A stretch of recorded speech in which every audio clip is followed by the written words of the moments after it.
Oh my goodness, that's how quick it is. Steven, I haven't gotten to your to your recording yet. I've been busy today. So hang on. And Juanpa, pura vida, Merani says, pura vida to you, Juanpa, male 25, Costa Rica. And Steven, male 40, Los Angeles. Thank you. Steven, 41. Just trying to scare you a bit since you are prone to be bothered so easily. So let's have a little fun. 41. Hmm.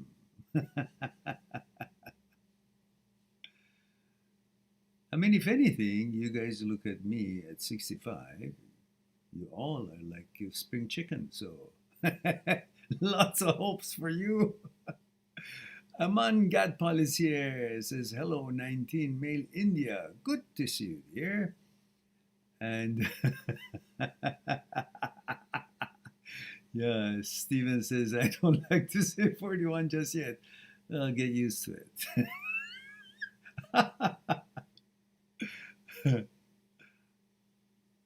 When I was 40, I thought, oh, I'm 40.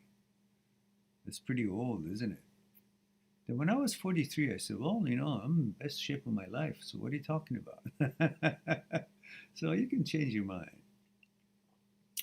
And Hompa says, I wasn't able to ask you, but what do you think of Mandalorian season finale? Oh, it was supreme. It was amazing. I had tears in my eyes at the end. When Luke showed up, it was like, it wasn't just an episode like when Luke and characters like that, Obi-Wan, um, Qui-Gon Jinn, and all of them when they show up. Specifically Luke and Anakin, like Darth Vader. It's a travel in the memory lane. It's like my whole childhood, adulthood. Not childhood because I was like 19, I think, or 19 or 20 when it came out in 1974. The first Star Wars movie that I saw was in Portland, a big theater. And so now all characters, because we saw the first four, like you guys, for your, I mean, the first things that was shown was not the episode one. So for us, Jabba the Hutt and Leia and all that were just the beginning of the story, like the whole everything.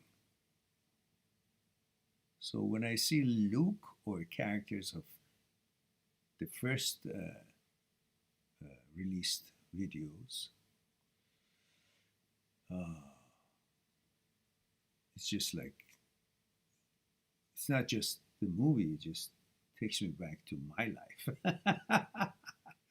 Why I liked Star Wars, how I got introduced to it, like how it came to be a part of my life, and then the whole connection of it with my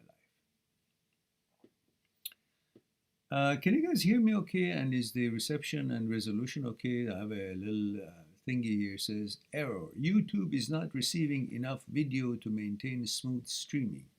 As such, viewers will experience buffering. Is that true? Are you guys experiencing buffering?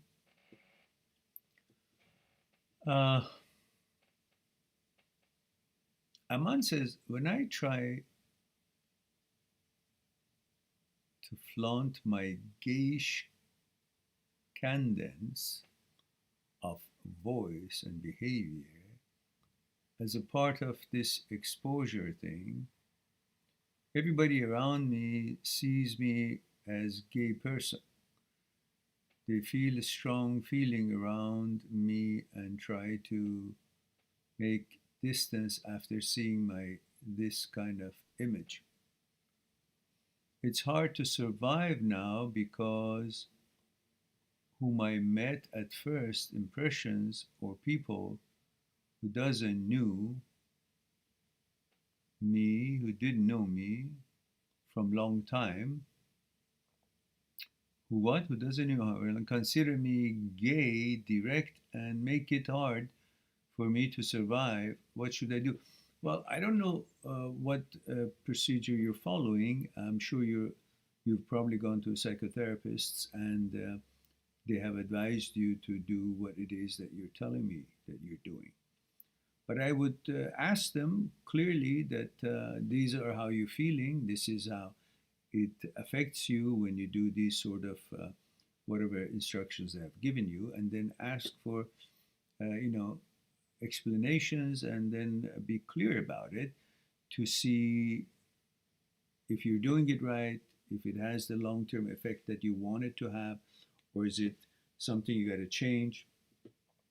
So, because I don't know what you're doing, because obviously I'm not a psychotherapist and I do not prescribe anything. I just share with you guys my views and my research.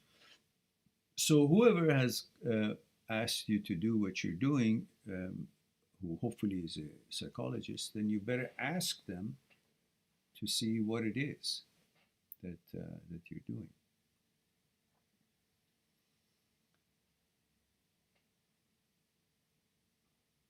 I'm not sure if whatever therapy you're using, it's supposed to be public. It's supposed to be for you to understand that these are thought-based and they don't have any actuality, as you know that they don't. Otherwise, you wouldn't be you wouldn't be objecting to it. So obviously, you are not gay, and that happens when one is, born.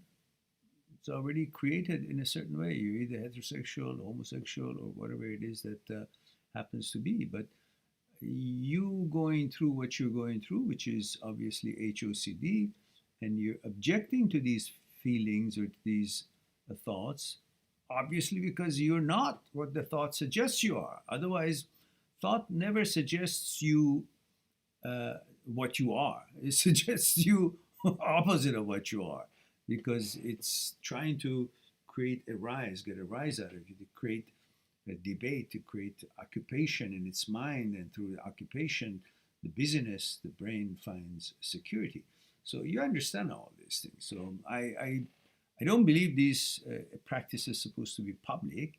You're supposed to ask your psychologist and get clearance that,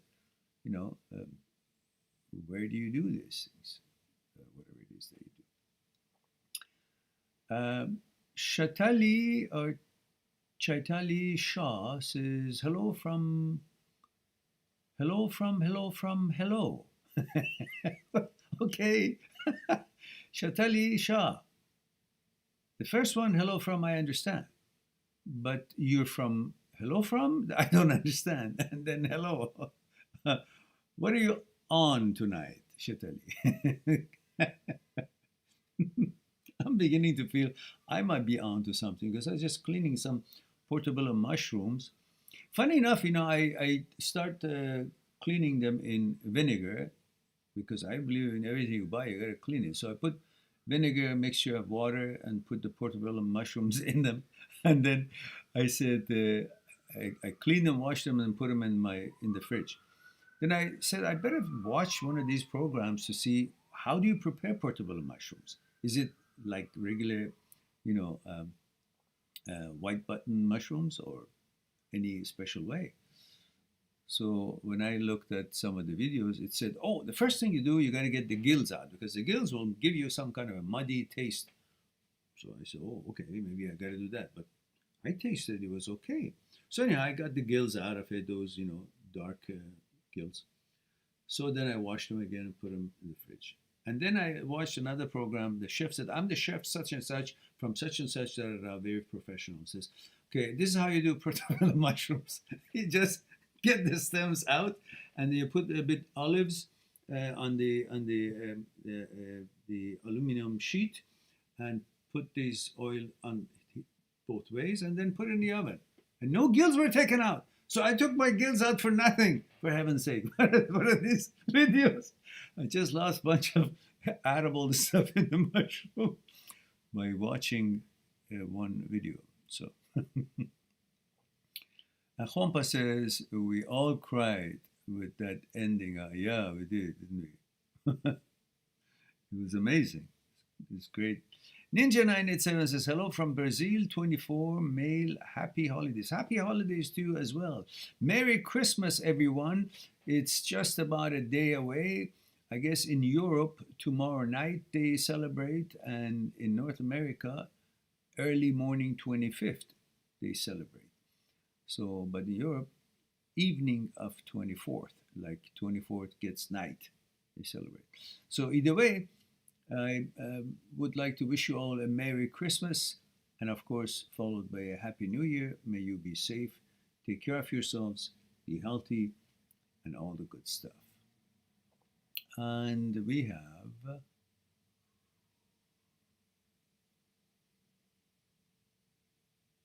Ninja says, okay, Ninja did say, Slobodan Milicic says, male 21 Belgrade. Hello, Slobodan. And Laser Fitness is here. Says, good morning, dear Mehran. Hope all is good. Yes, Laser. How are you? Good to see you here. Hope all is well. And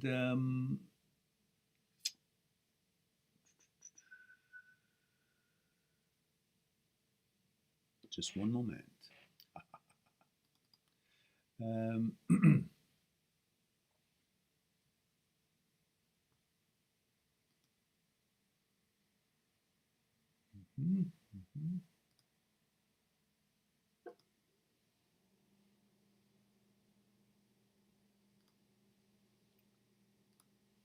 All right.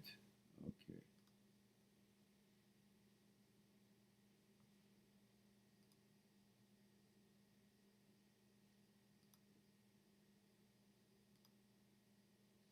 So,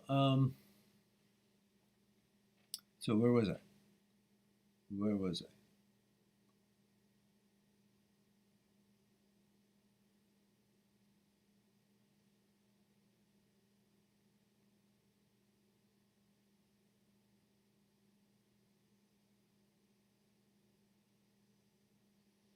All right.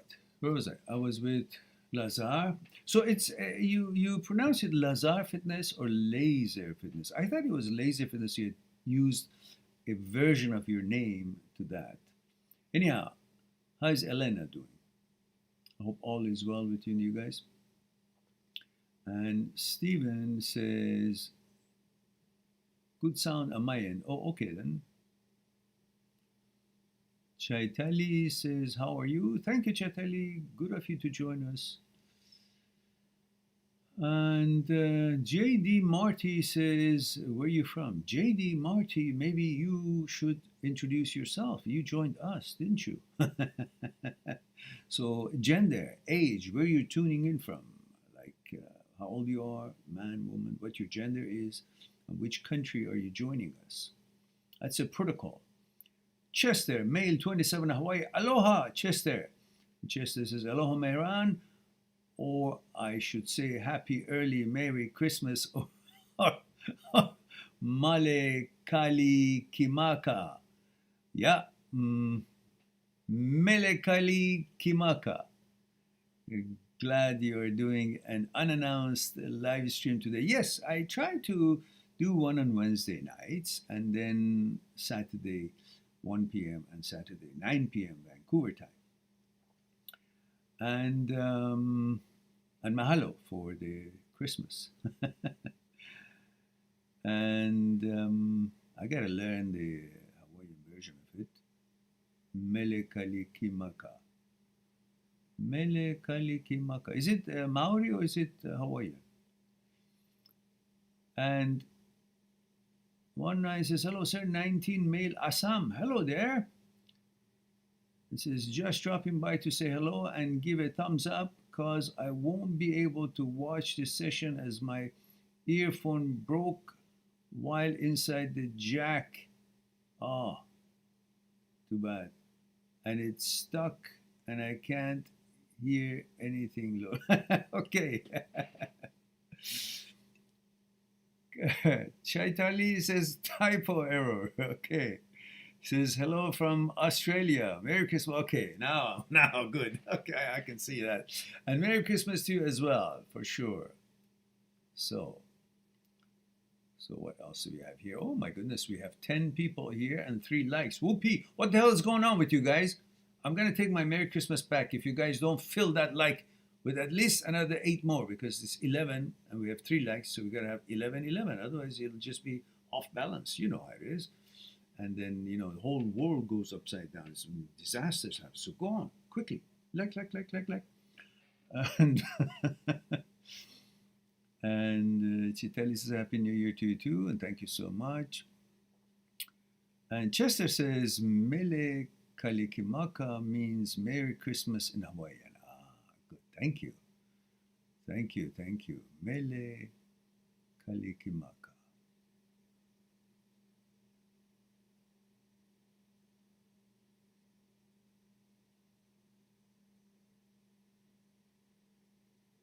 It says there's a song about it. Oh, is there?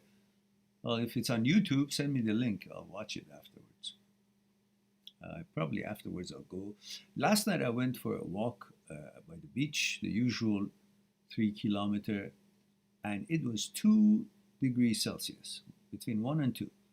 Pretty nice and crisp, pretty cold, and pretty wonderful. At the end of the sea walk, where there's the little pier when people can go closer to the water, it's about 100 meter into, like from the shore into the ocean. And right there, on the land part, there's a restaurant, and then right around the restaurant, the greeneries and park where people suntan when the weather is good for, you know, laying on the sand and all that. We have all these Christmas trees, I don't know, 100 of them. Each from different company, and it's advertisement stuff. And then the whole decoration of it with the trees having special color lights on them. It's very beautiful. So when you get that, and as cold as it is, you can't feel the cold because you're enjoying the warmth of the atmosphere and the whole ambiance. So Mele Kalikimaka. All right, 8 and 5. Still 3 away at least. Come on, gear up, guys. It's not so hot. Consider the cover charge. A like is a cover charge. Go for it. And Sulubodam says, I have anxiety when I touch my own genitalia. Well, don't touch it then.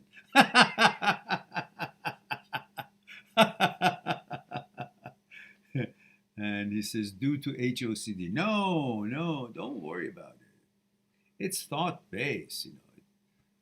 Thoughts cannot change your sexual orientation. It's annoying, but you can't do that. I mean, you know, I can talk about it for about a half an hour, different experiments by neurosurgeons in the past.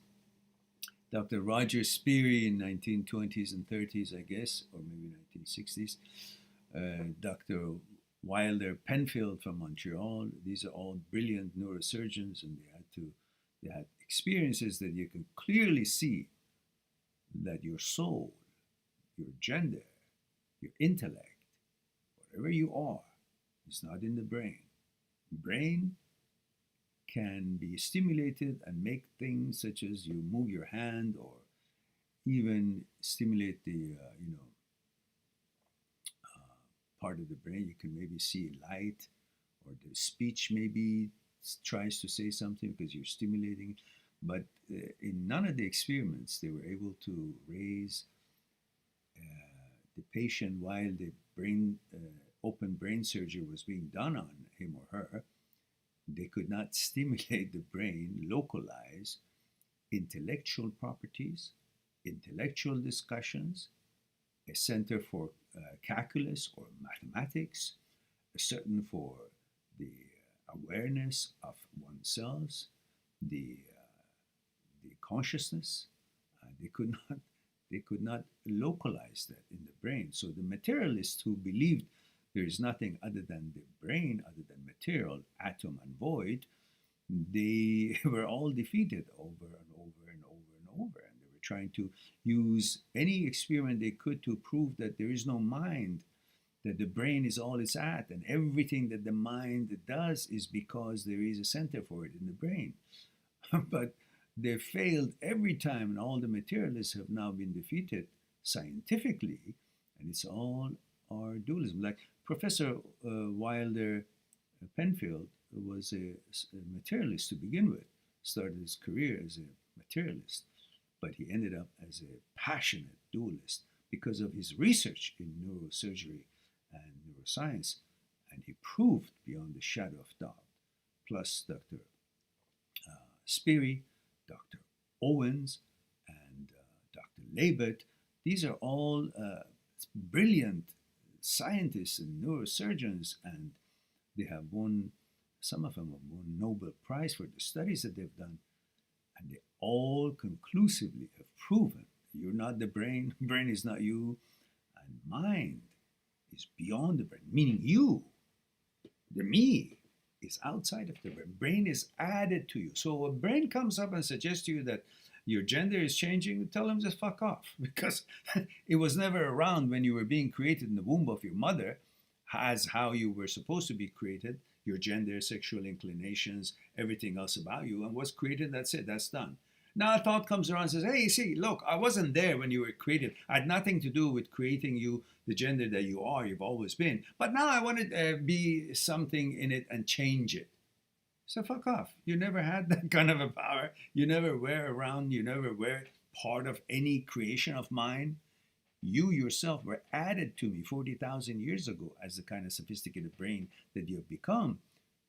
But I was in existence a million years before we were given the ability to speak and to think 40,000 years ago.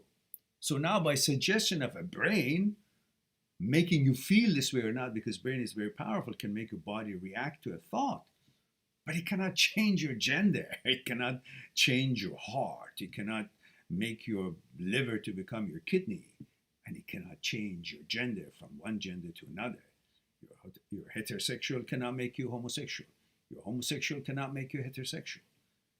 And if you guys are under this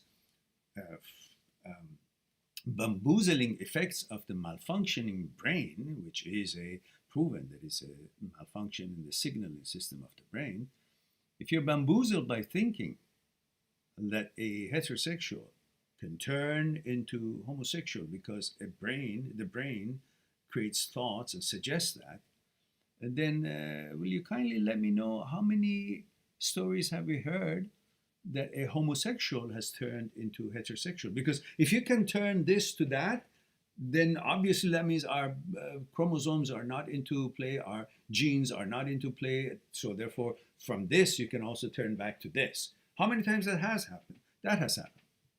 Pretty much none. We haven't heard that. And if you, from one gender that you are, whatever gender you are, in the case of heterosexuals, you say this gender, heterosexual, can turn into something else, then because it has, you say, then it should be able to also change to something else later on in life, and then change to something else later on in life, and then change back to this one, and then change back to this one, and then from this one. Who says when and how many times during the lifetime this will happen? So this is a ridiculous way of thinking and respecting your creation, as if there is anything solid and stable in this world, unlike many things else in this world, it would be your organs, your gender, your heart, your kidney, your liver, your genitalia, your genes, your sexual orientation. So stop being fooled by these mental malfunctionings. Brain is a machine. It's an electrical machine, and like any other machine, mechanical or electrical, it malfunctions. Don't be arrogant to think that you have the image of God or whatever it is that you believe, or the creator, that you are perfect because your creator is perfect. And you want to be so like your creator, whatever you think the creator is.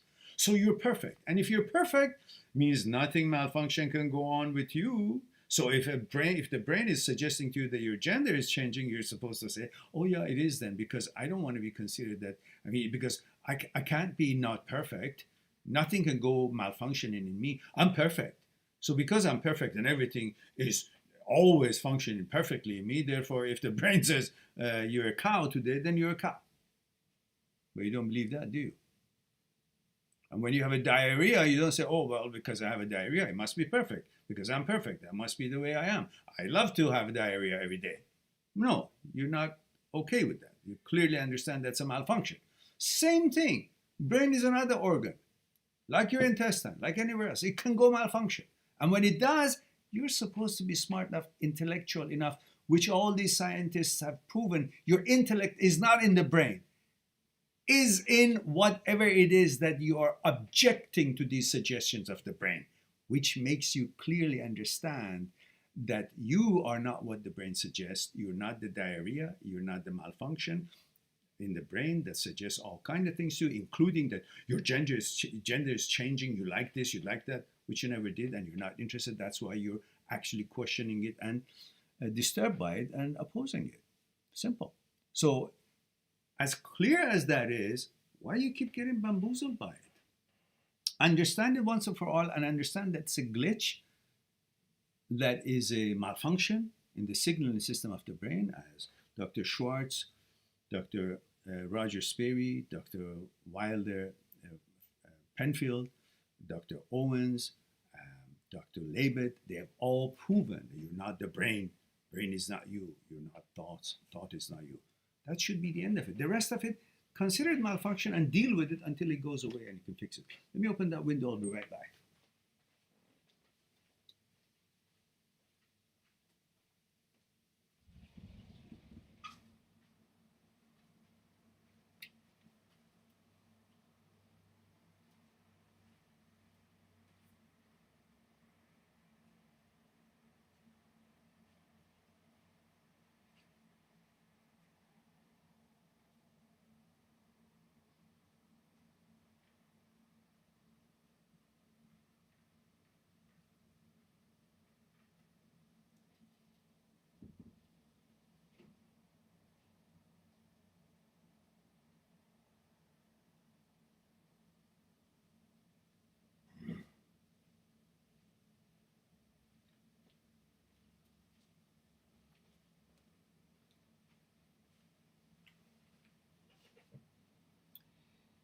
You got to have a little bit more respect for this whole journey of life and how you have been created. I mean, what kind of respect is it that every time a thought shows up to you, you're going to bow to it? Oh, what is thought? It's a product of the brain, and brain's job is to make thoughts. It's not intellect. The brain is not wisdom. The brain is a machine, makes thoughts. That's it. Where does it get all the material to make thought? From all these information, all kinds of 100 million different kind of information that has seeped through your brain into consciousness via the mediums that are available, television, publications, internet, all kinds of things that has been discussed, all kinds of irrelevant things to you and irrelevant things to many others, and then some relevant, some irrelevant, but they've all been discussed. Everybody's lifestyle, everybody's inclination, everybody's private matters is being on stage discussed. So all that information is now going all over the world and reaches every human being's brain that has got any eyes or any connection with any kind of a medium through television, videos, internet, publications, newspaper, billboards. All these information seep through. And so the brain goes where? Finds all these information that is irrelevant to you, but it's there, it's seeped through, picks it up and pays attention to it, makes a thought. And then you think, oh, it comes from the brain. It's very credible. In fact, brain is the most stupid part because it's got no credibility. It learns everything learns from an action. An action comes from outside of the brain. So what it suggests is got nothing to do with you because everything it suggests from the outside informations. And I've gone through it in detail in other videos about why the roots of thought is actually outside of the brain. So whatever it suggests to you is from outside, and it's not suggesting anything that pertains to you because it has to have a physicality for a thought to be able to become an action, and from that action, the experience and knowledge is now created and then comes back to the memory. So for a thought to turn into an action is outside of the brain.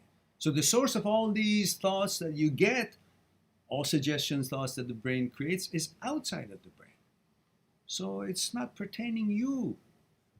You have to understand that. That's one simple way of putting it. And many other videos that I've discussed this, and just go find it and get yourself educated about understanding this separation between brain, thoughts, and you. And stop believing that everything that brain suggests you, know, it's about me. No, brain is an independent system. It makes thoughts. But it's powerful. It can make you actually think that, oh, it's pertaining you. But all these scientists have proven that the brain is not you. I mean, where can they locate a center for intelligence in the brain? None. They used to think that smart people have a special place in their brain, which that was refuted 100%. It's old news. And they have recognized and understood that there are aspects of mind that is totally independent from the brain. They used to believe that whatever mind is because of the activities of the brain, material. But they have now learned that there's so much about a human being that has nothing to do with the brain. In fact, they have experimented even if the brain is really in the vegetative state, the mind still works, and the recognition of speech and so on and so forth, which it's not supposed to work because the brain is actually in an accident and is in vegetative state, but it works. They have proven, Dr. Owens in his studies and experiments proved that the person in the vegetative state, when it is put in the MRI and questions are asked, she actually responds, even though everybody thought that she's not even here, cannot be coherent at all. Then Dr. Leibotz's work, Dr.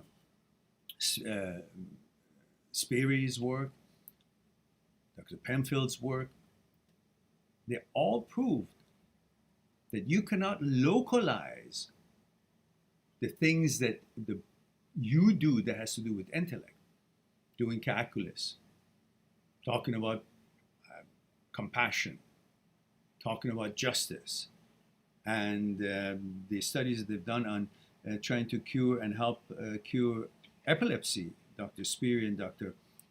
Penfield, when they actually separated the two sides of the brain in order to help the epilepsy to not to become generalized in the brain, but the person's personality and whoever he was didn't change, even though they cut the brain in half. So if everything we are, if the brain and mind were the same and everything we are was material, when they cut that material, then we should have become two people, or things should have gone haywire. But no, that shows that there is something beyond the brain that we are made out of. Brain is not me, and I'm not the brain. And of course, you know, Dr. Penfield's work clearly showed that he can reach many different parts of the brain and stimulate it and have the person raise the hand or change facial expression or the muscles, or even stimulate the occipital part and then have the brain see some light, the eyes see something. But it could never reach intellect, consciousness, intellectual parts of the brain. It's all clear now. But now you're suddenly, oh, it suggests that my sexuality has changed, so I'm this, I'm going to be that. No. Look at my 59-second video. Tell me, which part of the brain should they stimulate? So the material brain, if we are just what the brain suggests, if we are just what the material is and there is no mind involved, there's no higher than the brain that can create and do things that is not possible by the material part of the brain, then look at the 59-second video that I've sent for all of you and you've all seen it, and tell me, what part of the brain should they stimulate so it can do this? And I want you to all watch this for 59 seconds if you haven't, and tell me, if there are no mind, if we are not beyond the brain, then everybody should be able, by stimulating one part of the brain by surgeons, should be able to have that capability. But that capability is not with the mind, it is not with the brain.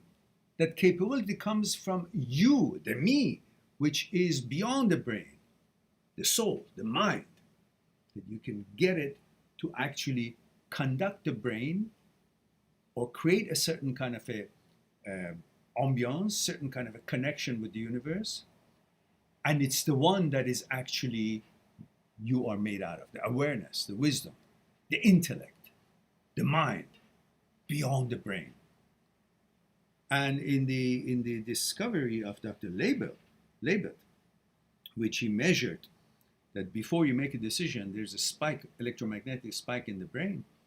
The time that he asked the person who's making the decision, check out the time when he makes the decision. And he was electromagnetically calculating and monitoring the brain's activity.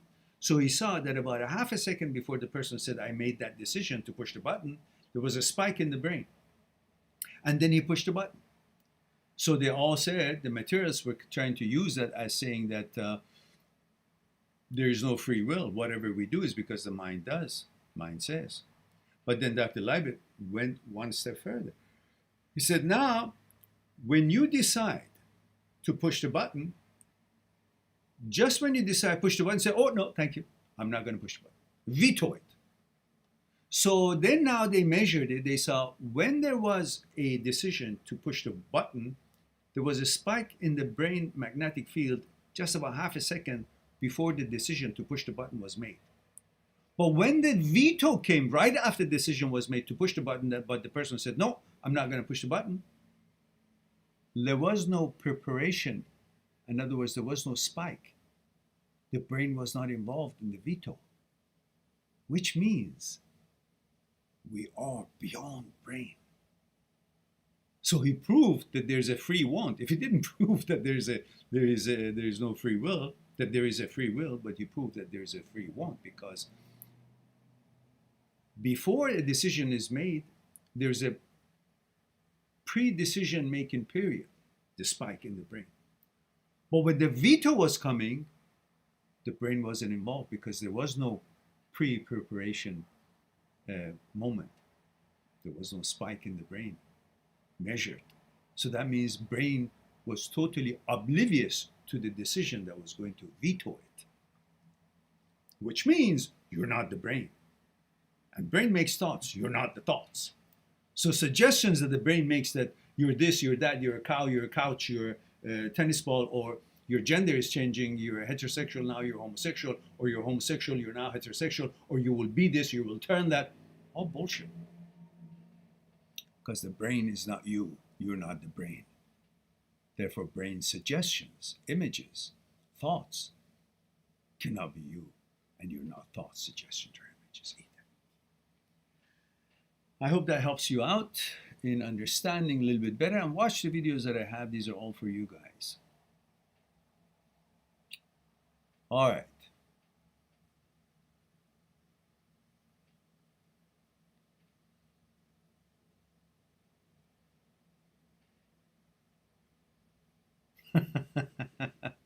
Atif is asking for the ugly stick. Have you done something wrong? Yeah, the ugly stick is here, ready to bash it on your head if you have not taken good care of yourself. So let me see who else we have here.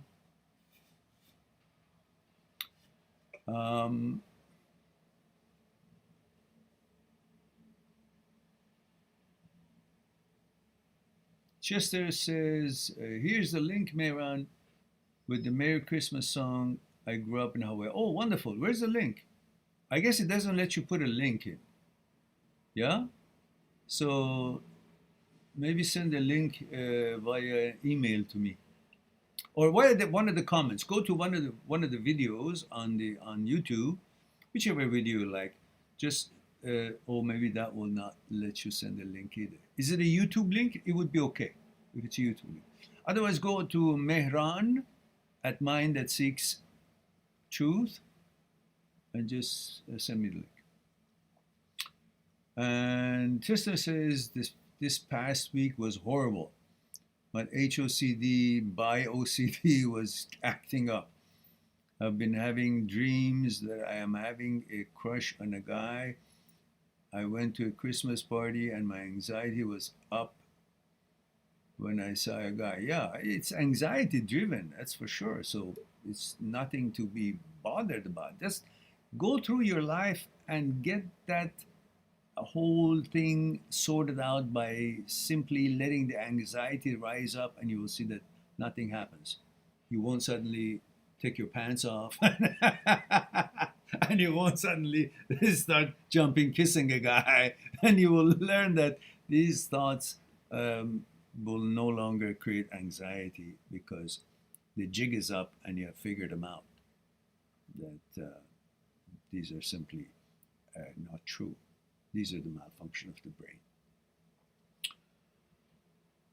And Sagota says, male 31, India, my goodness, where have you been? Says, hi, mind engineer, how are you? And your mom, thank you very much for that. Thank you for asking. You have been absent for a long time. Hope all has been good.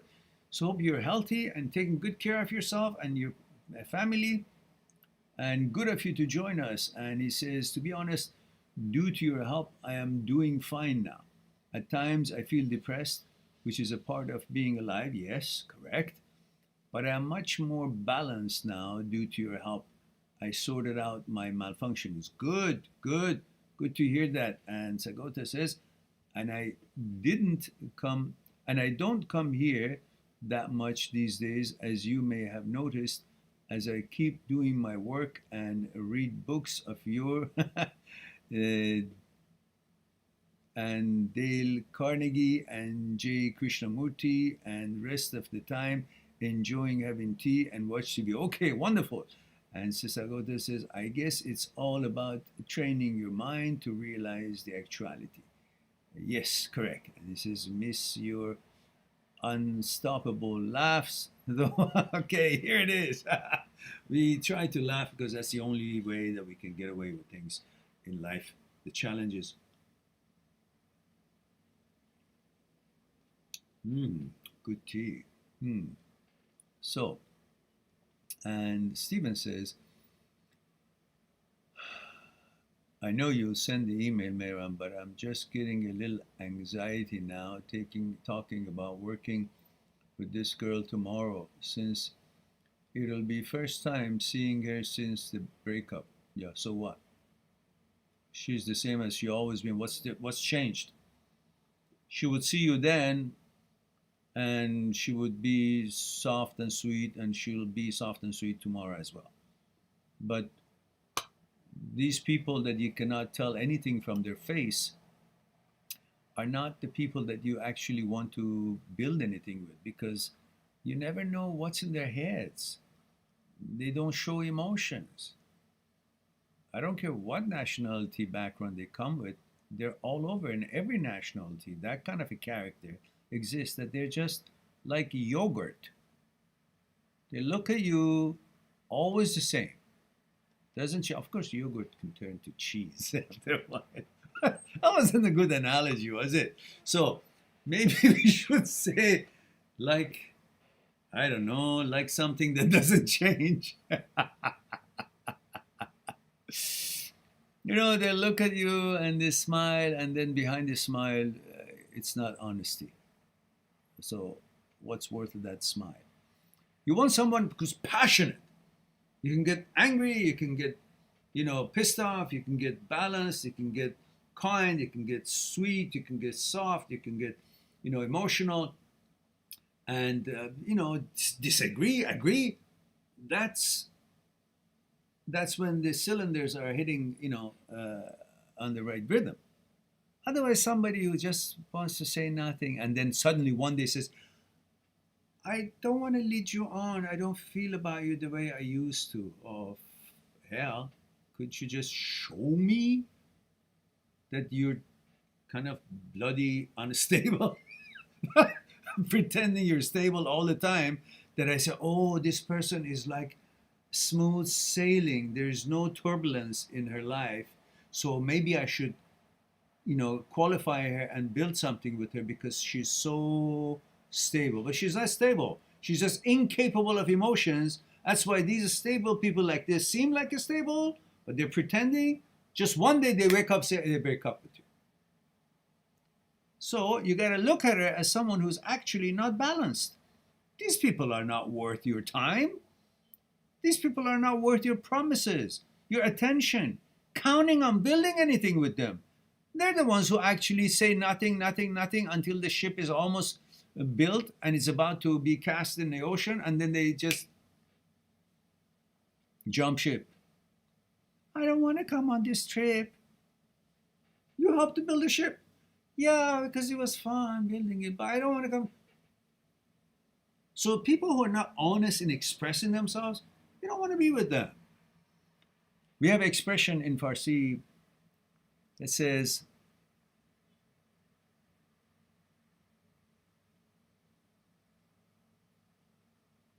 I think it says, the battle at the beginning is better than a war at the end.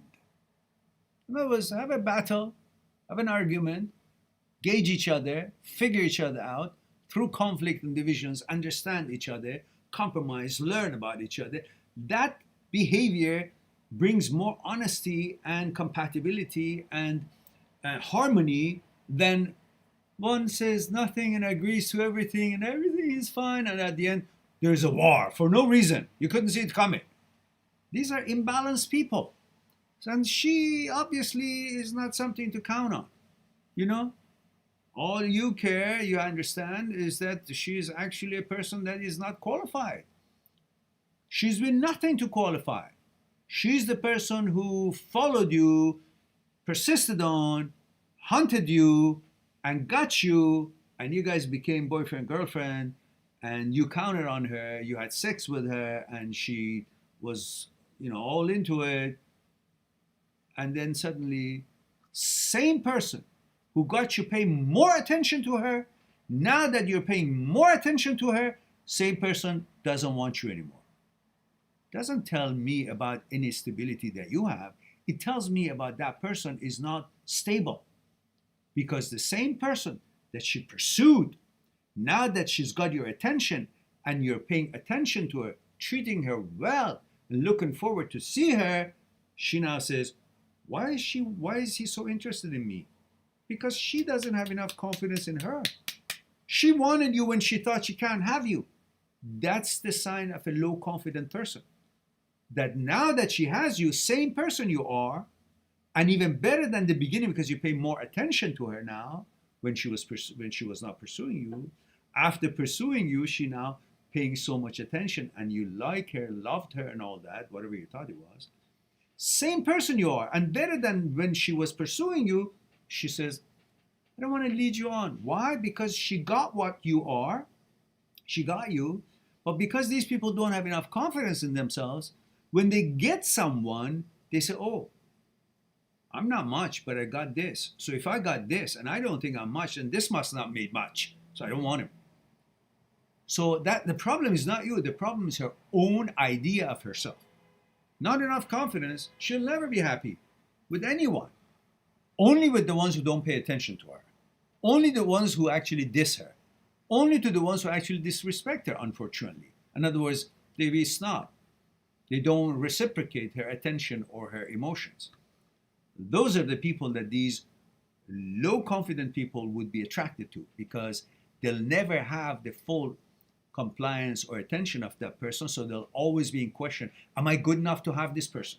But once you pay attention to them, they'll say, well, I know I'm not good enough. So why is he, the person that I thought he's so good, is paying attention to me? That means he's not good enough. If he's not good enough, I don't want him. That's their problem, not yours. So you look at her the way you look at her. You look at her as a person who's not balanced up here. They can all look beautiful and gorgeous and sexy and this and that, so forth. But that's not what you're having a relationship with. You're having a relationship with what's the content of the consciousness. And her content of the consciousness obviously sucks. Because it's not even respecting her own choice. So you gotta see it as it is, not see it as you felt when you were having sex with her. That's not seeing her. That's pleasure. And in pleasure, you don't judge anything. You're just in there, gone, in that feeling, whole, ecstasy of it.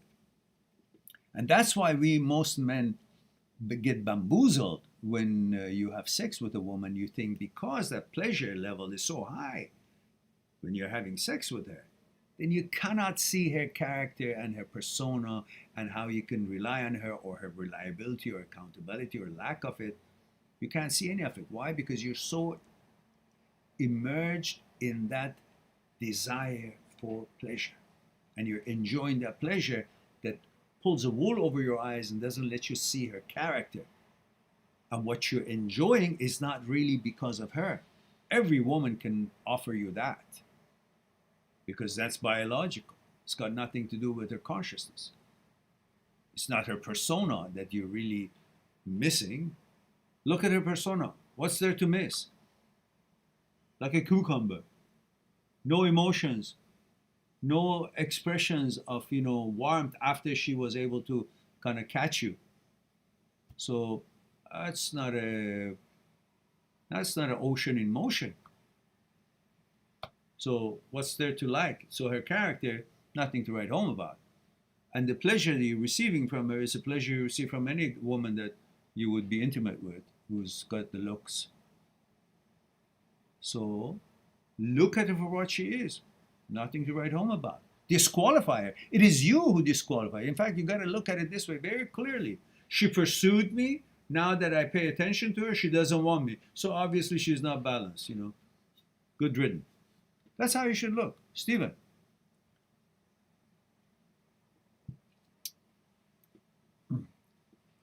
That was the recording I was going to make anyhow. So, watch this. Because you don't want me to, put that. I'll just take that bit off and record it for you and send it to you. Because it was pretty good. That's all, I don't want to get excited again for what? Get pissed off?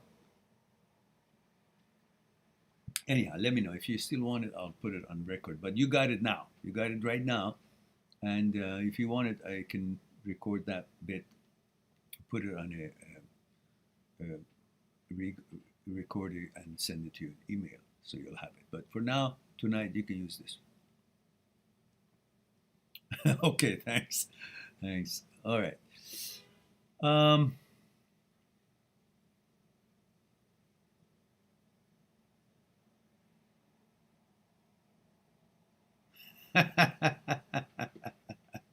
Yeah, I know, Stephen. So you got to laugh it off. What's so big deal about it? And you pay so much attention to your own pleasure is that you make the person who's actually able to facilitate that pleasure that is so important to you important. That person is not that important. The pleasure that you really want seems to be the motivator of this infatuation about that person. But she's not the one who's actually creating all that emotion and infatuation. Your desire for pleasure, that she seems to be the facilitator of it, like any other beautiful woman would be, is the motivator. If you separate these two, you understand that what you want to get, you're excited about her is because you're excited about your own desire for pleasure, not the fact that she's all that. She's not. Obviously, she's not. Actually imbalanced. So, go get that from some other wonderful woman out there who's got some vigor, some passion. Nice. Good tea. It's my concoction. It's a decaffeinated Darjeeling with 2 slices of dried mango. Not bad.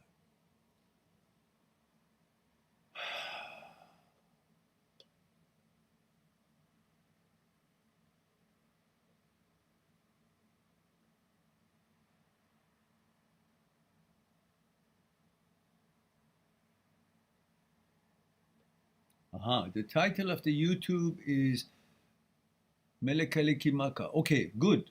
I will watch it. I will search it by, let me copy it here, just to make sure. Oh, Bing Cosby. Oh, okay. Okay, okay. That's cool. Bing Cosby? Singing in Hawaiian? Really? I didn't know he speaks Hawaiian. Let me just copy this here. I'm going to look at it. I must have heard it in Hawaii anyhow.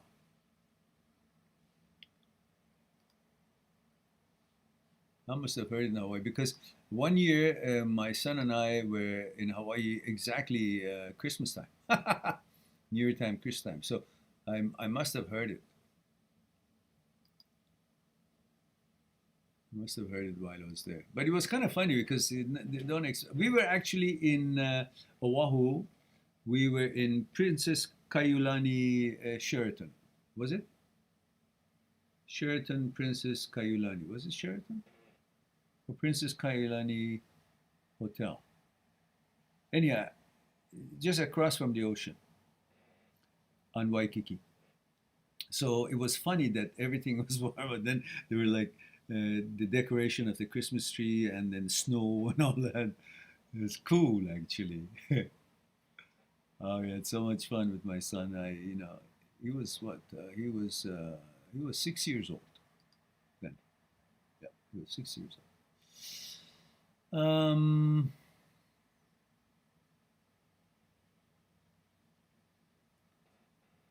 Chatali Shah says, Mehran, in July this year, my partner, 10 years relationship, forced his decision on breaking up with me, and in 2 months after breakup, he got married.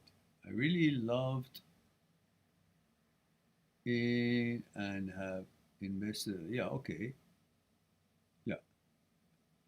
We all could love different things, but we could make a mistake. But at the time, we don't, because we don't have magical powers to know if this person is going to be normal and reliable or not. Like this other girl could change her mind, or some other people, boy or girl, they may just look like they're all into it, and then later on they, check out.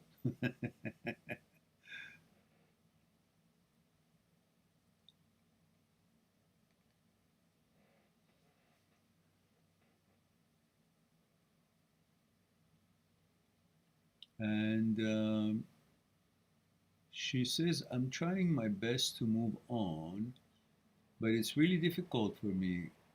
I miss him and cry a lot when I'm alone. Why do you cry? Was he the only guy in town? Is he the only man in the world? For heaven's sake, you know that it's not true. And you girls, come on. You girls can find a mate much sooner than we boys can. Because for every one of you, there's 100 guys lining up. For every one of us, maybe one that we see and few that we don't know about, but we don't know about what we can do about it. So it's more challenging for us. For you girls, you should just learn, snap a finger, take good care of yourselves, dress sharp, and be fit, and do stuff that you got to do about yourself. You guys can just grab the interest when you want, and you know how you can do it. So it's no big deal. The only thing is to understand, to evaluate this person as much as he is worth it, not more than.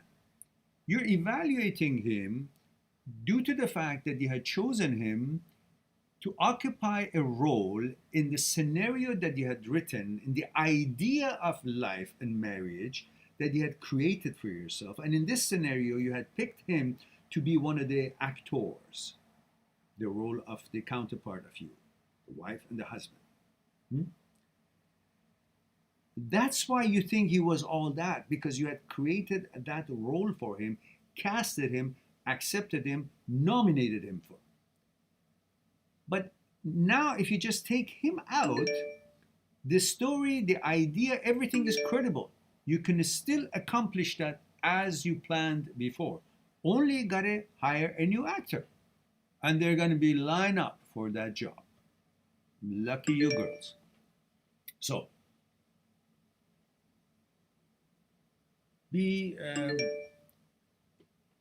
just hang on, let me see if I can do it. Can you guys still hear me? Even though I closed that messaging thing. Somebody say, can you hear me? Just let me know.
All right.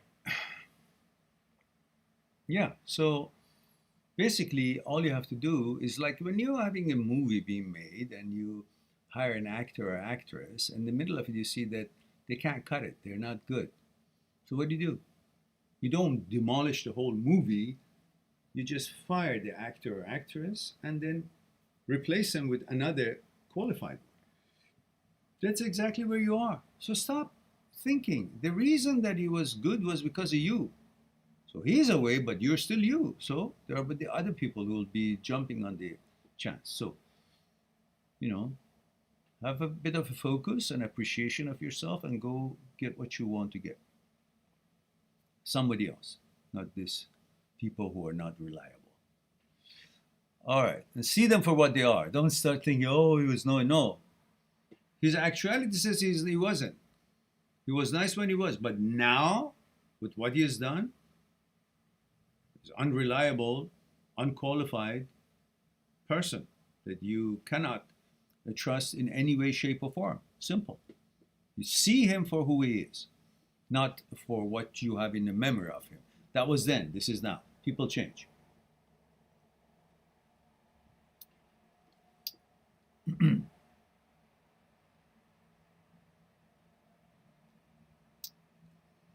Yeah.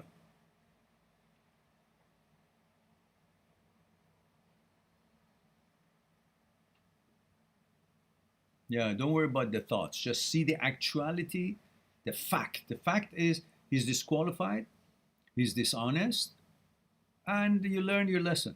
That's it. Move on. He's not qualified for you. Certainly not. Maybe for that idiot, but not for you.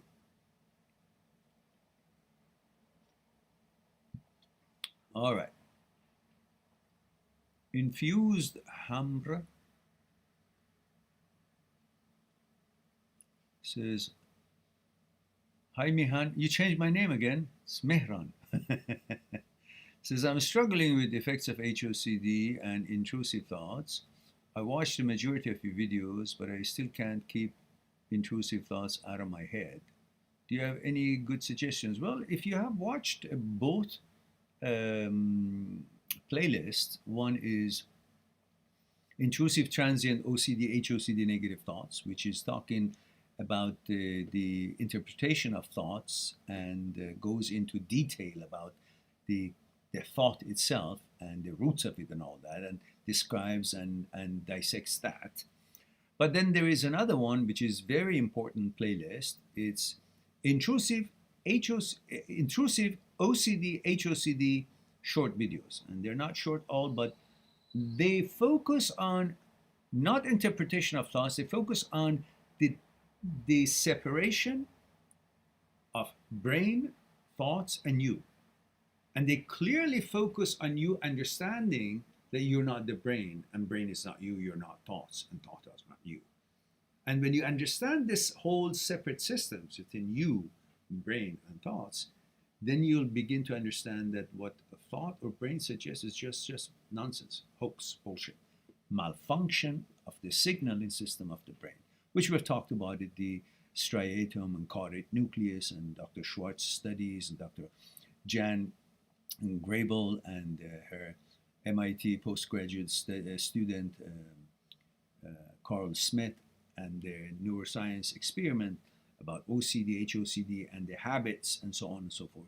And then, of course, studies and discussions that studies that Dr. Egnar brought in his interview about Dr. Roger Speary, Dr. Wilder Penfield, and Dr. Labert, and all these scientific neurosurgeons and scientific studies have shown, plus Dr. Owen's work, have shown beyond the shadow of the doubt that you're not the brain. Brain is not you. So the suggestions of the brain in the form of thoughts or images or whatnot, they're just a malfunction, and that's what it is. Just thoughts, suggestions of a dysfunctioning or malfunctioning brain. And with your behavior, you're supposed to learn how to deal with it, which I've explained all that in the videos of the playlist, which I hope that would be helpful. Other than that, you would be, it would be a very good idea to approach and make an appointment with your psychotherapist, who is a specialist in OCD and HOCD, not just any psychologist.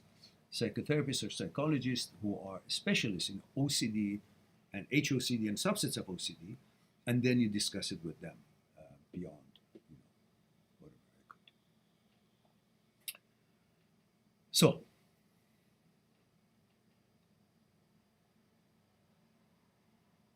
Chester said, girls like attention and love to lead a guy on. What Mehran was saying is true. Sad that girls these days like these boys that disrespect them. They like these boys that disrespect them and treat them badly. Yeah, unfortunate. But not all girls are like that. So you got to look for the girl who's got substance and roots, and that's the girl you want to build something with. And Steven says, thank you so much. Yes, no longer need the email. Okay, good. I'll watch this instead. Thank you. It was very good, Mary. You're quite welcome. And Robert Tippin says, hello. And Robert says, yes. Robert says, I can hear you. Okay, good. Thank you for that. And Atif says, hi, Mehran. You skipped my question above. Did I? Where is it? Oh, yeah. Is, hi, Mehran. 38 male, New York City. Where's your ugliest stick? I showed you. It's, oh, there is another one right here. Yeah, you're right. I missed that one. But before that, Slobodan says, yes, my HOCD started to lose his power. Aha! Itch? Good for you. I've lost his power. Says, of course it does, because it's not real. Eventually dissipates. But when I imagine gay thoughts, it feels comfortable and like I enjoy it, and I freak out. No, don't freak out. You have just taken that spike out of it, that it doesn't spike your anxiety, because it's not like it's a possibility. So therefore, you're just relaxed about it. So, okay, these things all exist. Different kind of people, different lifestyles, different genders. We all are in this life, and we all have our own way of expressing ourselves in this life. So it's one of the things that are in this world. Like there are different car models, different structures, different technologies, different uses of different products. We know them, but we don't have use for many of them. We have use for this, that, so forth, but not for this, that, so forth. But you know they're there. So then there is no anxiety about it. It's just that it's not my interest. I'm not buying it. That's all. And Atif says, Maron, I've been lately bothered by thoughts of mortality. Just today in New York City, 4 teenagers were killed randomly when a speedy car crashed into them. Yeah, but that was an accident, and we cannot stop accidents. Just we got to be a little bit more careful when we cross the street or where we are, and select the places that you go, you mingle, the places you participate in. Select it. Be selective. Like anything else, you're selective about your type of sports you choose. You're selective about type of nutrition you eat, the kind of food you eat. And you should be selective about the kind of people that you associate with, what kind of thing they're into, what kind of habits and interests they have that it is or it is not of your interest. And then with that, you kind of have a little bit of a keeping what's valuable and relevant to you, and what's not relevant or enjoyable to you or necessary for you to mingle with, then you won't. And that's how you protect your values. Otherwise, if I say, look, certain kind of a certain kind of I don't know, food I'm allergic to, but don't worry, I don't have to watch for it. I can just be around it and so on. But yeah, you're being careless. It's a food, but you happen to be allergic to, so it's better not to be around it. Or there's some other reasons that you don't want to be around certain sports. Let's say you have a bad knee, so you don't want to play soccer so much.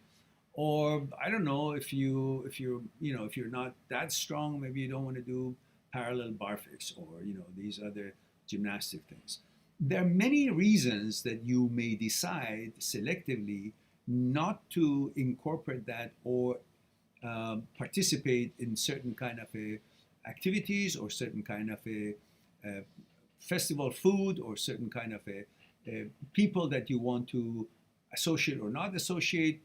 Maybe they're into drugs, maybe they're into, I don't know, too much music, whatever it is, the reason, you will see that if it is not in line with your values, then you're fine by interacting, but you're not necessarily go out of your way to socialize with, let's say you're not a tennis player, why would you be in tennis court? You're not a football player, why would you hang around with the football players?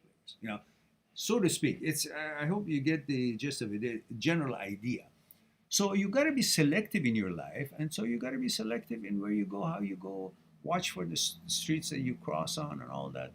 So you protect your values without necessarily being against anything else out there. You just take yourself to places that is relevant to you. That's it. Then hopefully there'll be no accident, no murders or whatnot. Like you don't go to discos that are like questionable places and all kind of questionable characters maybe show up there. So maybe there would be trouble. So you go to other places. Anyhow, you limit yourself to a certain time. Oh my goodness, we've got so many live chats. We've got 1999 from, these must be new because we haven't gotten there.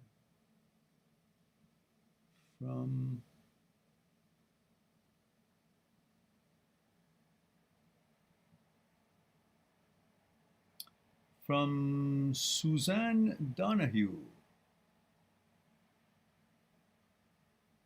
Send Merry Christmas. Well, thank you very much, Suzanne. Very kind of you. And we have another one from $20 from D. Let's see who's D. It's hard to see what it is. I was talking, didn't notice about that. Sorry about that. But we have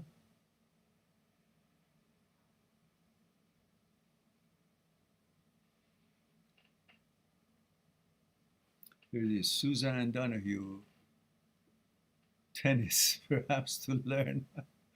All right. Well, there's so much here that I didn't notice. And I can't find D to see who is D who sent us a super chat. D is Debran Snack Jungle Bell. Is that what it is? Or is it a different D? My goodness, we've got so many people here. We got 71 people here. How did that happen?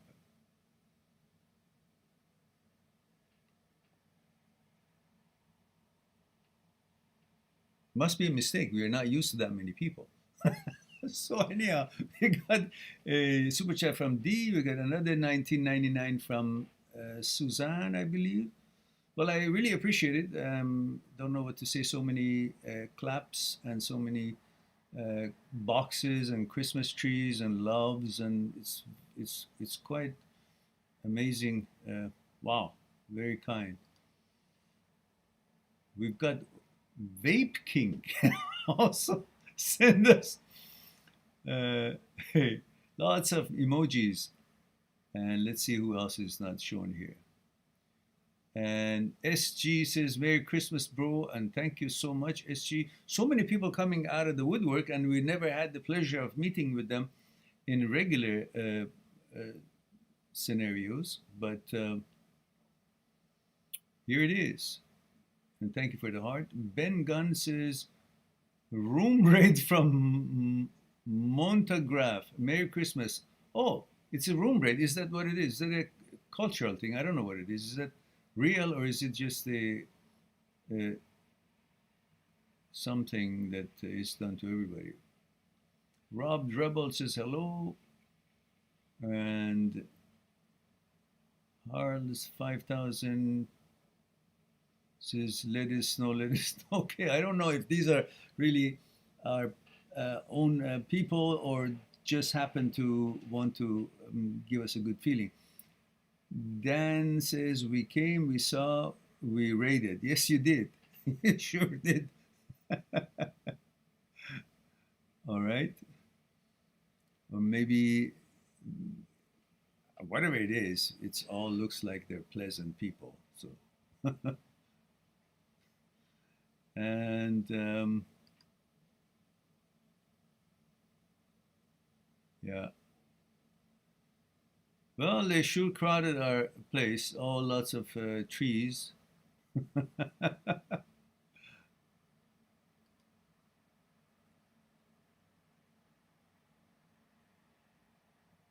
right.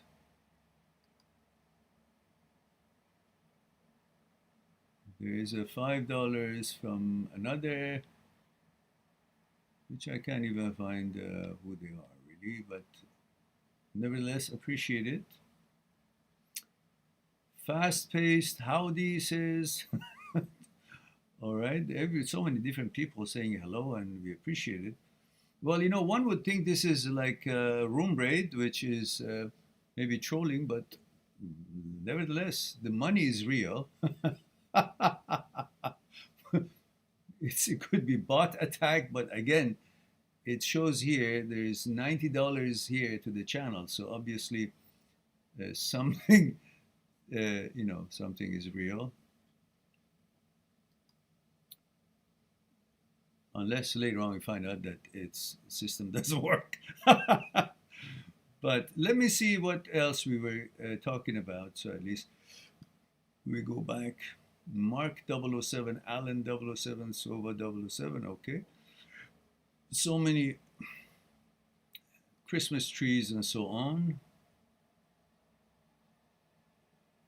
The watchman says, smile and be happy you're alive, and thank goodness for that. And thank you for you guys being very jubilee and bringing lots of Christmas wishes and smiles and happiness to all, and whatever it is, it's nice. So thank you for being here. And Merry Christmas to all of you. And again, Thank you for rating this place, if this is real, because it's the first time I'm noticing this. I don't know which is a question, which is a hello, which is a radar, which is a I can't find the questions anymore. It says we are the class of Montagraph channel. May the Creator bless you. Well, thank you very much. I appreciate it. We are blessed. Obviously, Creator has blessed us with $96.42, which is quite a blessing. We, we certainly appreciate the blessing. So where the rest of the my own gang before you guys added to the jubilation here? And Merry Christmas to all of you as well. Thank you again. It's very festive and I like it.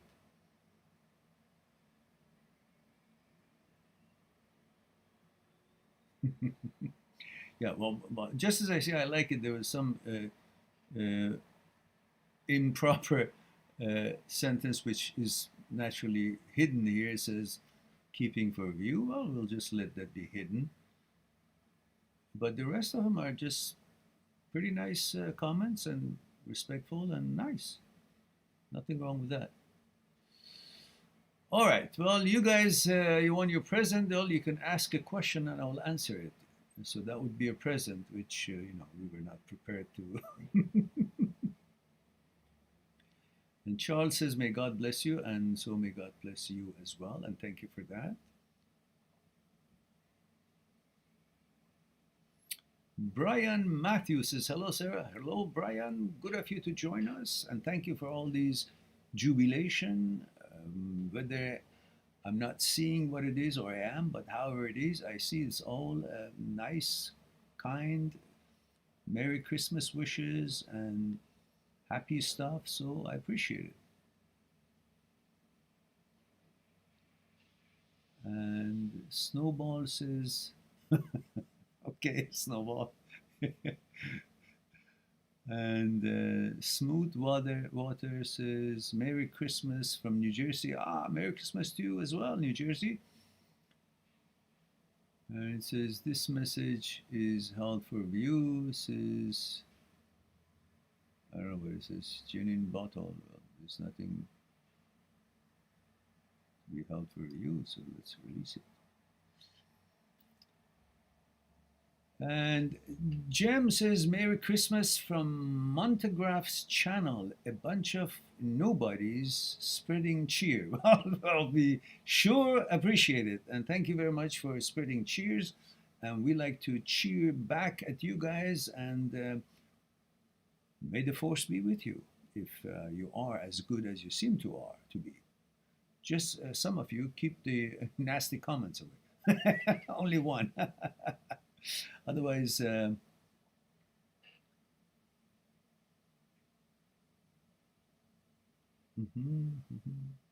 All right. So it's time for me to get back to our questions and our regular patrons. And I appreciate you guys for your jubilation. Thank you. And very kind of you. And thank you for the gifts and the money and all that.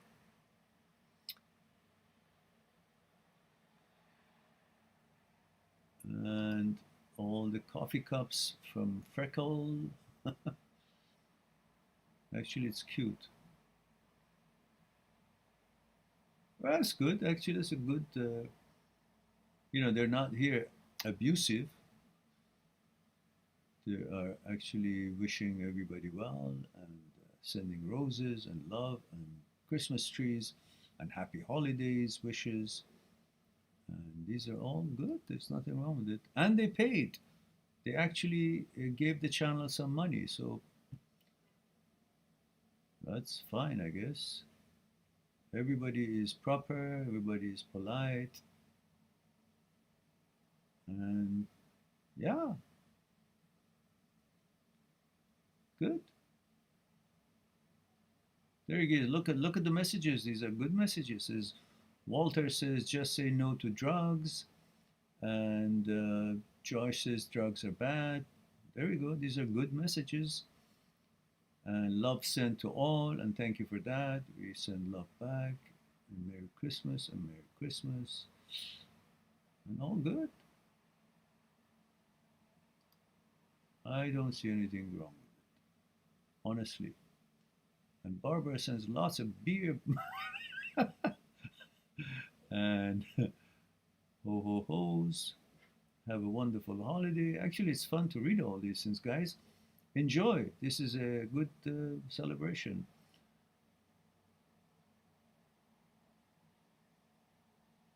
And Montegraph says Merry Christmas. We say Merry Christmas. We don't know what Montegraph is, but Merry Christmas. I guess we'll find out. And then we have spreading love and good thoughts and thank you.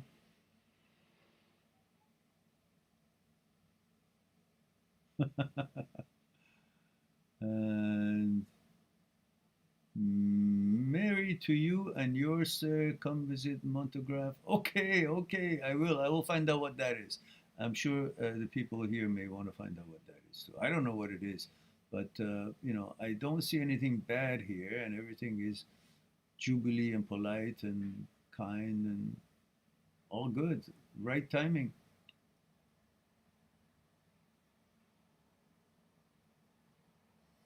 Now, Jack may want to kind of taper those comments. That would be good. Jack Gigolo. Jack, you're kind of ruining all the wonderful thing that these other guys are doing. So come on, keep it clean.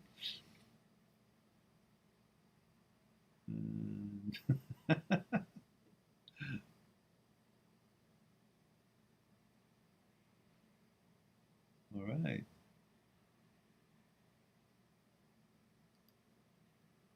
Dude, Merry Christmas. Merry Christmas to you too.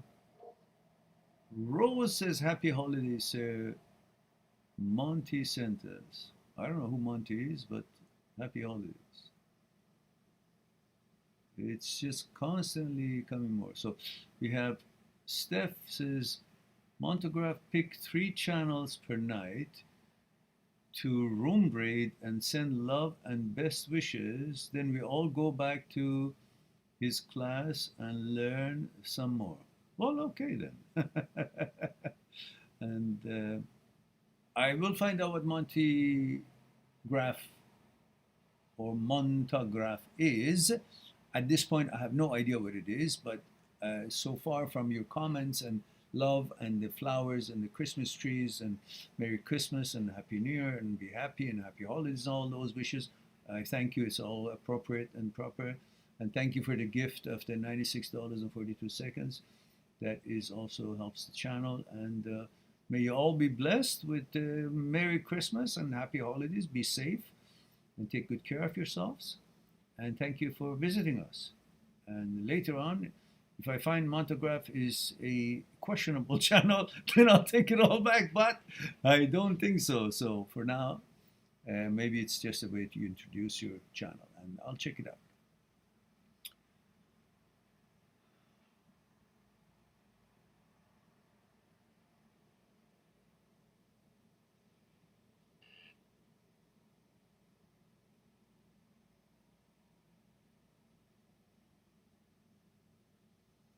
Void Tech says, what are your thoughts on pharmaceuticals and natural remedies? Well, I prefer natural remedies if I can, and if they are not, but there sometimes it's a matter of very serious illness and maybe life and death, and then natural remedies won't do the job possibly, and then pharmaceuticals are coming to save.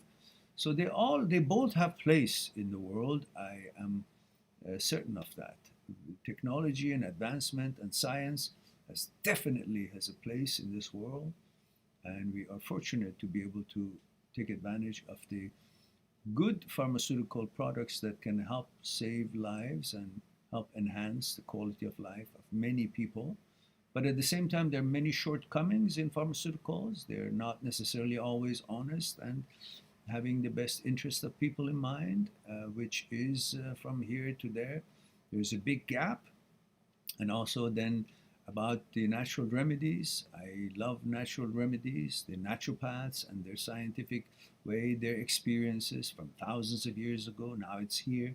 We can still benefit as thousands of years ago our forefathers benefited before the scientific pharmaceuticals were here. So they both have the place, and I prefer the natural remedies, which means, you know, taking care of ourselves before we get ill as much as possibly we can.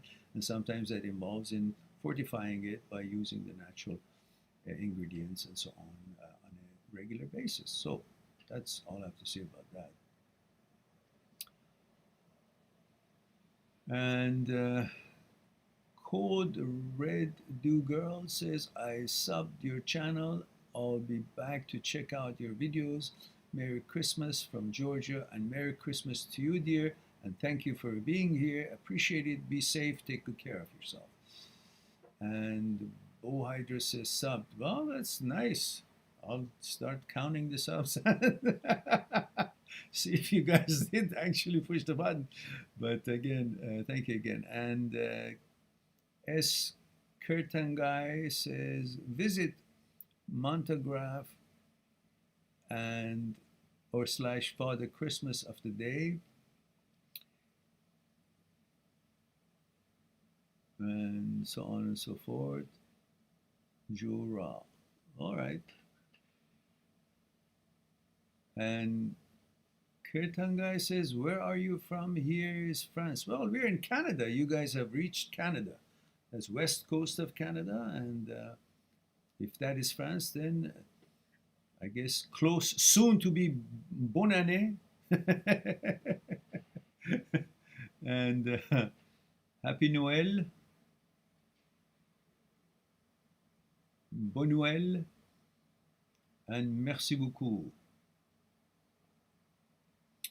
AIO 13 says, Mayron, I've been getting into Star Wars. Should I watch the original movies first? Oh, well, listen. Yeah, watch the first 3 or 4, was it? Which was released in beginning 1974. And then Empire Strikes Back and Return of the Jedi. I don't know the names necessarily, while I'm the old old school in Star Wars. I still remember I was just a freshman in university. It was an amazing day, especially that we were practicing Aikido, and Aikido was all about force, and we were learning the actual force. Of course, it was called Ki, and Chinese call it Chi, and Japanese call it Ki, and we were learning how to use a sword with Ki, how to use movements and the power of mind, the meditation, unliftable body, unbendable arm, which of course I have that. How do you think I did this? I mean, in that class that I was sharing the ideas about the end of fear, I was demonstrating the power of mind. And how do you think I was able to do this exercise? That is exactly shows the power of mind and Ki, which was amazing, but it was something normal to us. We were learning. And when Star Wars came in, it was like I could see what I was being taught in the movie, in a different, in same meaning and same thing that it's all about, but actually being able to see it. So it was like amazing thing to me. I was like, wow, I'm seeing what I couldn't be seeing, and I can now see it. So if you guys see that 59-second video that I just put up, you can see when I talked about that there is no localization in the brain that they could stimulate it and have a person to be able to do that, because that what I'm doing there is not about the brain, it's about the mind, which is beyond the brain. And hence you can see what the brain suggests is not you. You're not the brain. Brain is not you. It can never be. You're beyond the brain. You're the judge. You're the sole power in command to veto and select what brain conjures up or suggests or brings about in the form of thoughts 80, 90,000 times a day. So what brain ultimately says or does or suggests, you are the ultimate power to veto it or allow it to become into any action or any actuality. So you're always safe because you are the main power, not the brain. And that what I've done in that 59 second tells you, brain cannot do that. That's beyond the brain. And we are taught how to use it. And then when you connect it to the Star Wars and so on, you can see, wow, there is so much of ki and aikido in Star Wars. And so it was very meaningful to me being involved in enjoying Star Wars.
Sorry, guys. So, where are we now? We are. So, I don't know which is ours, which is theirs. I don't know where to look for the questions. Charles says, I came back to watch. Hope you don't mind. No, of course not. Charles, we have a protocol. The ones who actually want to be here for any question, I'll be here for another maybe 20 minutes because then it's 11 o'clock and I got to shut it down here.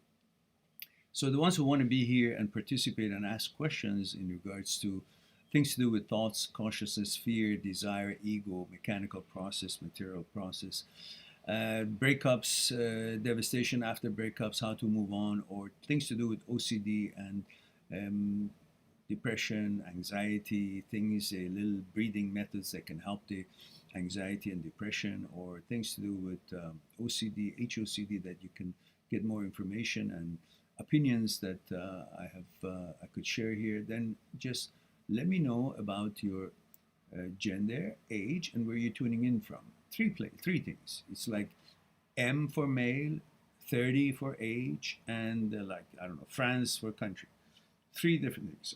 Or F, whatever your gender is, you're signified with it, the age, and then the country that you're watching the videos from.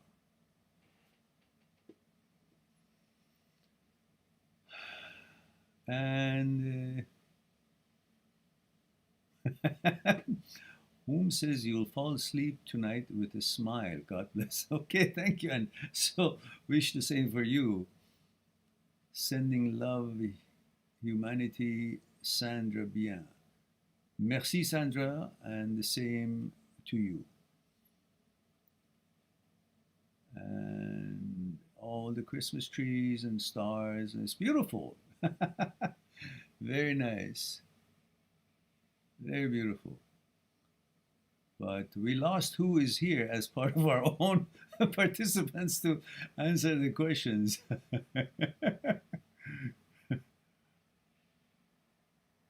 Merry Christmas to you as well. And Boyd says, do you have any knowledge concerning Parkinson's? If so, what is the best way to make one comfortable as they deteriorate? No, I do not have. I do not have any information that could help you or any research on that particular illness. I'm sorry, I don't have that information. Tao Te Ching. Oh my goodness, Tao Te Ching. Of course, I have a little booklet of it somewhere. I never read, but it's there. I guess I must have paged through it at one time. I don't know, maybe 30, 40 years ago. Atif says, Mehran, yes, says now is a good time to explain more about HOCD and breakups, etc. Since you have 20 plus people here randomly. Yes, I know, but we've discussed it for so many times, and right now it's time to have fun a little bit because it's only about 20 minutes to 11, which I have to cut it down. So it wouldn't be enough time to talk about all of them. However, if there's a specific question comes through, I will.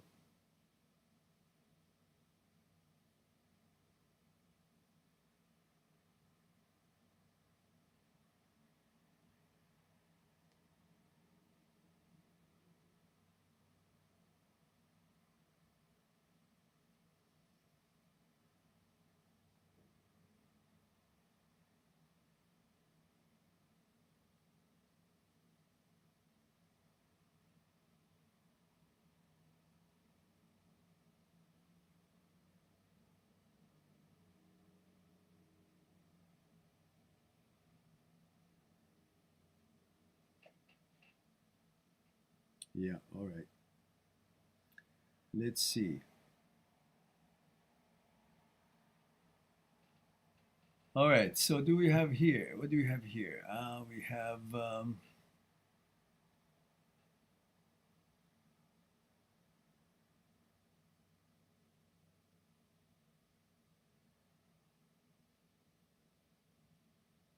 Miss Tree is talking to Wojtek, that's good.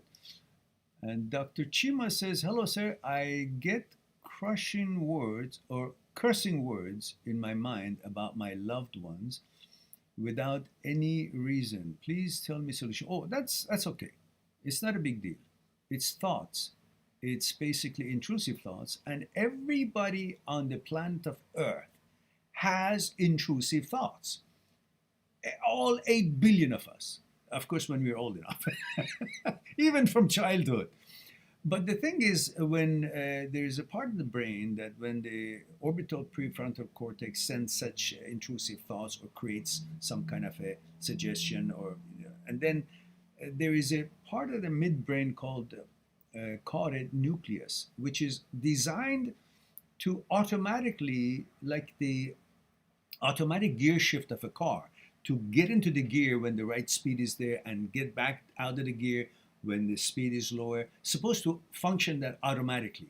So caudate nucleus' job is to shut down the intrusive thoughts automatically when it is not of your interest. That internally it knows your character, it knows your gender, it knows your sexual orientation, it knows your manners, morals, faith, whatever you are, that makes you to be who you are, your identity, all of that is within the whole understanding of the intellect. And caudate nucleus, by automatically shutting it down, it gets rid of that intrusive thought that shows up, which shows up in every single one of us. Like the difference is that with the person whose caudate nucleus is not malfunctioning, it can experience the intrusive thoughts as, that's nasty, or whatever thoughts it could be. It could be just as you said, feeling of, swearing bad words to your loved ones, or it could be a vision of, want to stab him, or a thought of some sexual stuff, or some, could be pedophilia, but none of them you will put it to action. It could be homosexual thoughts, or if you're homosexual, heterosexual thoughts. It could be opposite of, it's always opposite of what it is. But you'll never turn it into action, but you will receive it, you will sense that thought's creation, and you say, that's nasty for your type of person and gender. And then caudate nucleus shuts it down, and then it goes away and you go about your business. But the ones whose caudate nucleus is malfunction, it's like a malfunction in the signaling system of the brain. It doesn't do its job properly. So when that happens, it just kind of lingers. When it lingers and it doesn't go away, which is supposed to automatically go away after it's produced, and you express your, what is that? When it doesn't go away because of the malfunction of the caudate nucleus, then you think, since it's hovering, it must mean something. It must be a deity. It must actually be part of me, about me. You forget that you're not perfect. None of us are. And you're an electrical system. An electrical system malfunctions like any other electrical systems, mechanical or electrical, malfunctions. So what do you do in these sort of situations? With your behavior toward that intrusive thoughts, since a caudate nucleus is not doing its job to shut it down, by you simply noticing the intrusive thoughts, calling it for what it is. That's intrusive thoughts. It's not me. That's the brain. It's not me. By calling it for what it is, recognizing what it is, intrusive thought, it's not me. Calling it for what it is, and then you let it drop. By dissing it, ignoring it, because having recognized its intrusive thoughts, have called it by the name of what it is, and then now focus on what it is that you were about to do in that life, and whatever it is interesting to you, and it's part of your mandate and part of your lifestyle in that day, whatever you're set out to be engaged and complete and accomplish. You continue that. Every time the intrusive thought shows up, every time you notice this intrusive thought, call it for what it is, and then ignore it and go about your business, because you've noticed it being outside of you, being the brain's thought, not you. Because brain, you and thoughts are separate systems. You're not the brain, brain is not you. So what brain conjures up in the form of thought, it's its job, its mandate, job as an apparatus is to make thoughts. It makes 80, 90,000 thoughts a day. But the thoughts that it makes is irrelevant to you. But you got to call it that, that's intrusive thought, it's not me. That's OCD, it's not me. That's HOCD, it's not me. That's the brain, it's not me. Whatever it is, you call it for what it is, and then you let it drop. And your behavior toward these intrusive thoughts is doing the job of the caudate nucleus that is supposed to do automatically, is doing it now manually. And then orbital prefrontal cortex eventually gets the idea that no matter what kind of these sort of thoughts it creates, it doesn't get played. The attention is not given to it. It doesn't get exchange in energy. And eventually, through repetition and through the science of neuroplasticity, the brain rewires itself and learns that these sort of thoughts, creation of these sort of thoughts, does not get a rise out of it, does not get an interest or exchange of energy, a debate or concern or whatnot about it with the brain. No debate happening, no discussions happening. So it learns that there's no attention paid to it. So it decreases the creation of it. And after a while, it stops the creation of it at all. And if it shows up again, you know what it is, and you'll behave with it the same way until it reduces. And eventually, caudate nucleus kicks back into work, and then everything goes back. It can happen many times in the life. And this is part of being a human. There's nothing about it. So you feel those kind of thoughts, just remember, through science, they have proven that you're beyond the brain. Even the work of Dr. Penfield from Montreal in 1960s proved that he can actually probe the brain and make the patient who is awake while they're doing surgery on the brain, because brain doesn't feel any pain, through the scalp and the skull. They go through it by local anesthesia, and then when they're performing surgery on the brain, the patient doesn't feel pain. So they can probe it, and the patient does some things and move the muscle, or see a light, or maybe try to make some words, but they could not reach the intellect of the person. They could not have the person actually have they could not localize a center for math, or discussion about compassion, or discussion about Shakespeare. Nothing intellectual was localized in the brain. So your ability, according to the research that Libet did, which was I guess it was a Nobel Prize winning research, it showed that you actually have the veto power over the brain. The materialists who wanted to use and say that the brain is the only thing that matters, there's no mind, and anything that mind does is because of the activities of the brain, they now were baffled, and totally it was refuted, and they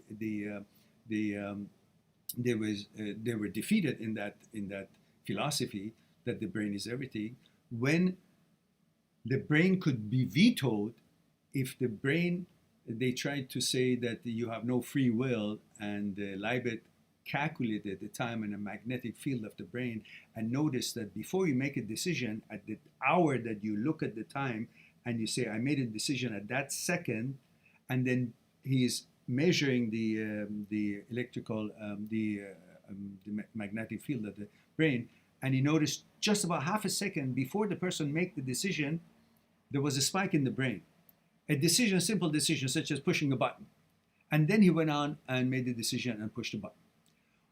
Then materialists tried to use that and say that that means there's no free will. But he said, wait, I did something more, which that was the Nobel Prize winning research. I believe that he got a Nobel Prize for that.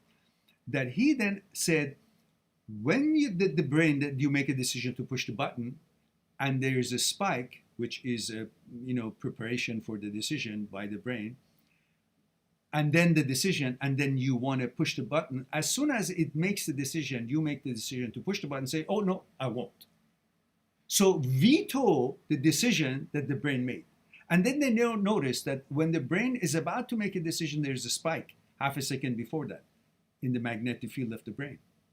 But when the brain is vetoing it, when you are vetoing it, there is no spike in the brain. In other words, means brain is totally oblivious of the veto that you're going to make on the decision that they supposedly claim that the brain had a lot to do with it.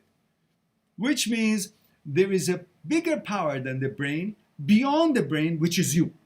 So you have the veto power all the time. So regardless of whatever these intrusive thoughts show up in your head, or to your loved ones or whatever it is, you have the veto power.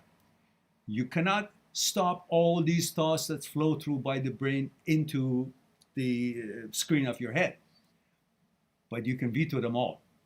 And the choice and the power to choose and elect to allow or not allow anything to become an action or activity, in actuality, the veto power, that's the real you, and that's where the power is. So it doesn't matter what brain shows and suggests, you always are safe, because you have the ultimate power in your hand, which is the veto power and the power of choice. So guys, it's time for me to say goodnight to you all. It's about 11 o'clock, and I want to appreciate you all to be here. We will have our Saturday 1 p.m. and Saturday 9 p.m. Vancouver time live streaming, and I may be able to have one more between now and then, if possible. Maybe Christmas time, but I guess Christmas time, I'll be busy myself. So I wish you all a Merry Christmas, a wonderful holiday. Be safe, take good care of yourselves, be healthy, and do all you can to have a wonderful time, and think positive, and do meditation. So it's time for me to say I love you all. Thank you very much for being here, giving me the opportunity to share a thing or two with you. I look forward to talk to you again. In the meantime, be good to yourself, to the others. I'll talk to you soon. Bye for now.